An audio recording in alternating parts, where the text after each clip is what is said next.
जो आज मसाइल है कि आज बुनकर और सेठ हजरात के पास जो है पैसे ख़त्म हो चुके हैं और मज़दूर पहले से खाली हैं, तो इनके मसाइल पर हम इनसे बात करते हैं कि इन्होंने क्या बात ऊपर की है कलेक्टर तक। 22 मार्च को लॉकडाउन में जनता कर्फ्यू लगा, फिर उसके बाद लॉकडाउन हुआ। अचानक होने की वजह से जो बुनकरों का माल व्यापारियों को दिया हुआ था वो 15 दिन 20 दिन का चेक मिला था, वो चेक पास नहीं हो पाया और 45 दिन तक का पहली मर्तबा ऐसा हो रहा है मालेगांव शहर में कि 45 दिन तक का मालेगांव शहर बंद रहा और मजदूरों को कुछ न कुछ रुपया बुनकर दे रहा है, मगर उसकी भी कैपेसिटी ख़त्म हो रही है। अल्हम्दुलिल्लाह ये अच्छी बात है कि रमज़ानुल मुबारक का महीना है जिसमें लोग हर एक कारखानेदार हो या किसी दूसरे बिजनेस वाला हो वो कुछ न कुछ पैसा गरीबों को देता है। इस महीने में वो अपने सवाब के लिए देता है, अपनी आखिरत के लिए देता है, इसलिए मालेगांव शहर अभी तक संभला हुआ। नहीं तो आप देखिए हैदराबाद सूरत के मजदूर सड़कों पर आ गए और उनको खाने को नहीं था, उनके गांव जाने के लिए वो बोल रहे थे, आंसू गैस तक छोड़ना पड़ी पुलिस को। आज हमारी पोजीशन ये नहीं है, जो हमारा रुपया रुका हुआ है, अगर सरकार ये चाहती है तो वो 5-5 हज़ार रुपया हर मजदूर के अकाउंट में या उसको बैंक के ज़रिए से देवे, ताकि जो उसका नुकसान हुआ है वो 2000-3000 का हफ्ते का काम करता था, आज बुनकर उससे 200-500 रुपया दे रहा है और खर्च तो उसके बाल बच्चों का ज़्यादा है, वो कहीं ना कहीं वो बहुत ज़्यादा परेशान है। इसलिए जब तक सरकार मज़दूरों का ख्याल नहीं रखेगी तब तक कोई कारोबार चलना मुमकिन नहीं है। महाराष्ट्र गवर्नमेंट को अगर सच मानो में जिससे ज़्यादा रेवेन्यू आता है, मराठवाड़ा में सबसे ज़्यादा कपास पैदा होती है और पावर लूम जो मालेगांव शहर का है 80% कॉटन का कपड़ा उस पर चलता है, कपास उसमें ही इस्तेमाल होती है, तो किसान का भी अच्छा होगा और महाराष्ट्र गवर्नमेंट का जो जीएसटी वगैरह आती है वो भी आएगी। इसीलिए उनको 6 महीने की पावर की बिल माफ़ करना चाहिए।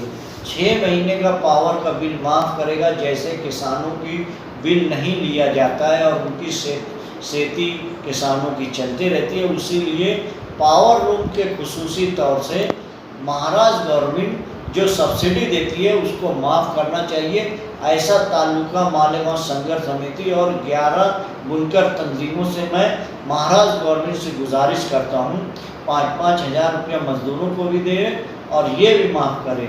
और सेंट्रल गवर्नमेंट से ये जो टेक्सटाइल की एक स्कीम निकली थी पिछले टाइम, जो यार्न बैंक करके है, जो आधा पैसा हमको लगाना पड़ता है, जितना हम लगाते हैं उतना ही वो कर्जा बिना सूदी देती है यार्न बैंक के नाम पे। यहाँ पर मालेगांव शहर में 99% जो है फर्म 1 नंबर में काम होता है लोगों का।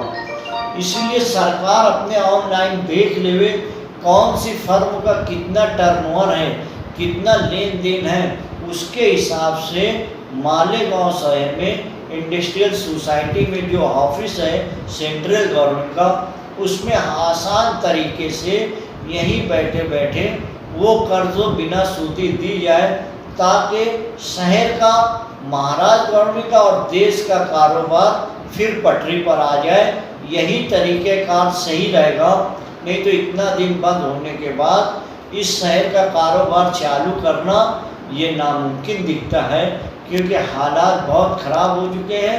बुनकर पहले से 5-6 साल से मकरूज़ था और मकरूज़ हो गया है। इसीलिए इस चैनल से मैं सेंट्रल गवर्नमेंट, स्टेट गवर्नमेंट और शहर के तमाम सियासी जमातें और जो यहाँ भी ये सुने स्टेट गवर्नमेंट के टेक्सटाइल से ताल्लुक़ रखने वाले सभी लीडरों से मेरी गुजारिश है कि इस तरीके से हमारा कारोबार और देश का कारोबार चालू हो सकता है।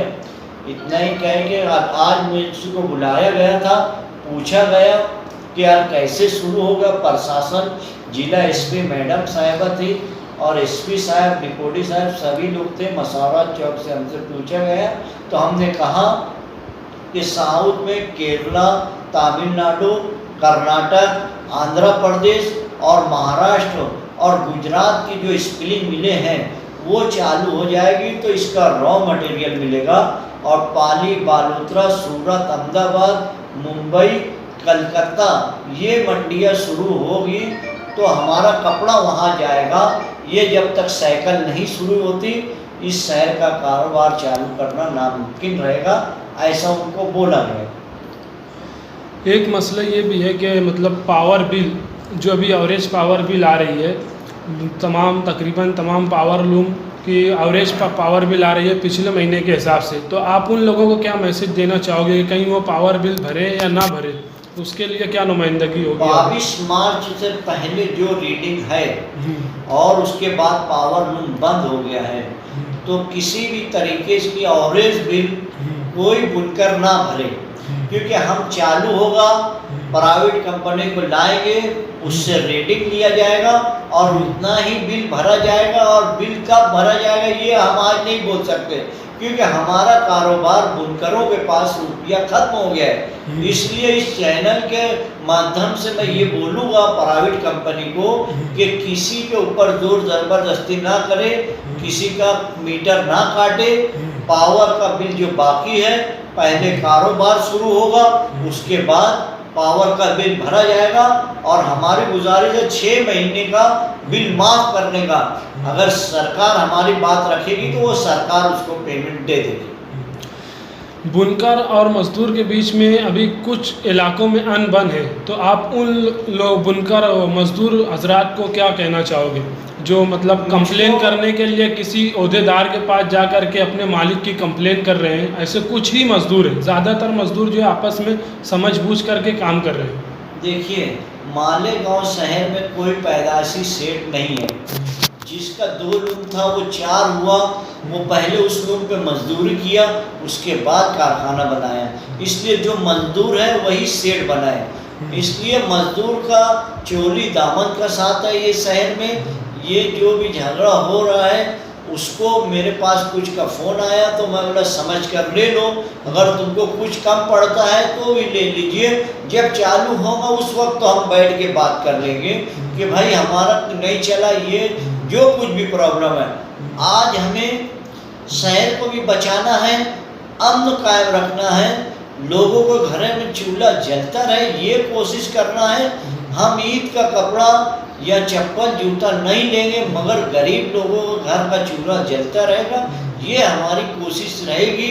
इंशाअल्लाह ताला अल्लाह ताला हमसे काम लेगा।